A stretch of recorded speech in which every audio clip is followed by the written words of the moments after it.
Congratulations, students. I woke this morning with a vivid memory, a clear dream, my Tibetan friends would call it. It was about the year of Morgan's birth, though I would not know her until her last year. I was in Masai Mara, a game preserve the size of Belgium, in Kenya, driving with my African friends to a gathering under thorn trees. There was a baby elephant, a gumdrop, next to her elders. We approached to see this new life, but as we did, her tribe, anciently choreographed, moved synchronously into a perfect circle around her, like the petals of a radial flower, literally looking out for her. The elders swayed into this gentle corral. Here I am again, this time with you as the circle. Gather, protect, remember, now hush.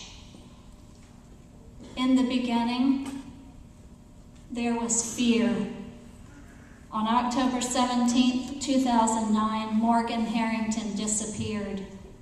I learned about this abduction because one of Morgan's classmates, Rachel, emailed to tell me so. She began, "Ms. Vance, remember Morgan on the front row? She is gone." And next, as if declension could quiet the growing fear, Rachel continued, "It is Morgan who is gone." In the end, there was discovery. 101 days later, January 26, 2010, I was parking to teach in Lytton Reeves when the NPR announcer reported that the parents of Morgan Harrington were en route, being driven to a place called Anchorage Farm. Minutes later, I stood before my class, shivering visibly, so I began to explain why. When a golden-haired young man named Bryce looked up at me from his computer with a tenderness I shall never forget. "What, Bryce? What is it?" "The police are saying, Ms. Vance, that the remains are likely Morgan's." The sky has never been the same. It rains now, splinters of stained glass. It creaks and shivers and sends shards. Some part of heaven's dome has fallen. Remember with me now the opening 4 lines of Thomas Hardy's poem, Neutral Tones. "We stood by a pond that winter day, and the sun was white as though chidden of God, and a few leaves lay on the starving sod. They had fallen from an ash and were gray. We ache and age and wither as we suffer. Our landscapes bleed.